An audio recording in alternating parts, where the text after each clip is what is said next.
Dans les années 1900, on estimait qu'il n'y avait qu'1,6 milliard de personnes sur Terre. Dans les années 1950, nous avions doublé ce nombre et, dans les années 2000, nous avions atteint 6 milliards. On prévoit que la population mondiale atteindra un sommet de 9,4 milliards d'habitants au cours du siècle prochain. C'est plutôt une mauvaise nouvelle, puisque nous n'avons même pas assez de ressources pour notre population à l'heure actuelle. Du coup, certaines choses vont devenir très rares.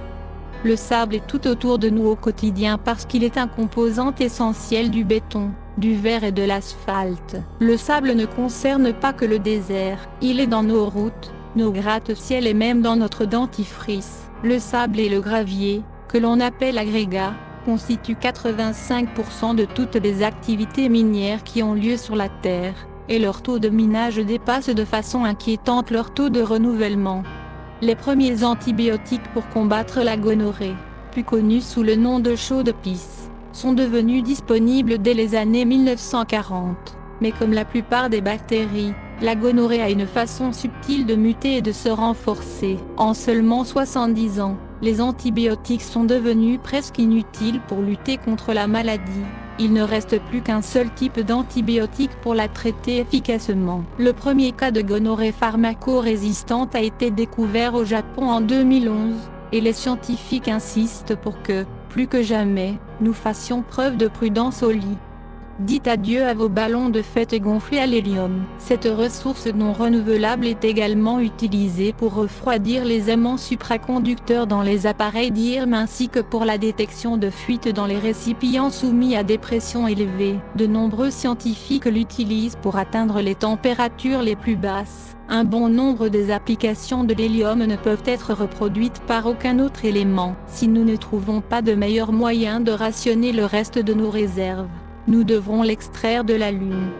Un calcul des scientifiques nous a permis de réaliser qu'il nous reste environ 60 ans de terre fertile. Le fait de cultiver la même terre avec la même culture aspire tous les éléments nutritifs du sol, le rendant inutile. Compte tenu de la croissance exponentielle de notre population, on prévoit que la demande alimentaire augmentera de 50% au cours des 20 à 50 prochaines années. On prévoit également que nous produirons 30% de moins de nourriture au cours de cette période. Même la nourriture pourrait devenir un luxe. Une étude approfondie a montré que de 1973 à 2011, la concentration et le nombre de spermatozoïdes ont chuté de 52,4% en Amérique du Nord, en Europe, en Australie et en Nouvelle-Zélande. Cette diminution a des implications au-delà de la reproduction. Une mauvaise santé des spermatozoïdes est associée à une morbidité et à une mortalité plus élevée. Les scientifiques ont des théories selon lesquelles notre environnement a une grande influence sur ce phénomène. Les produits chimiques perturbateurs du système endocrinien se multiplient, et les régimes malsains sont à la hausse, sans parler des niveaux de stress.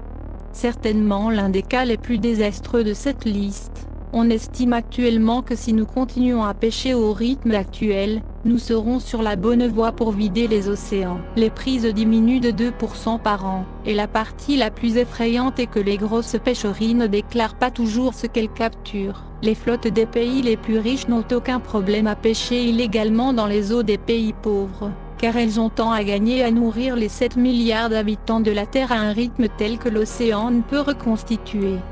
L'industrie minière est peut-être en plein essor lorsqu'il s'agit de déterrer du sable, mais une autre substance jaune demeure plus insaisissable. Les mineurs d'or ont eu un nombre limité de nouvelles découvertes au cours de la dernière décennie. De nombreuses sociétés minières ont également dû faire face à une augmentation du nombre d'annulations de projets en raison de risques excessifs.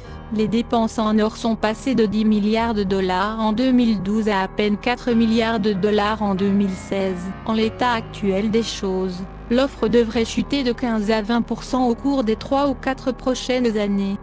C'est tout pour aujourd'hui, mais on se retrouve très vite pour rigoler, apprendre et frissonner ensemble.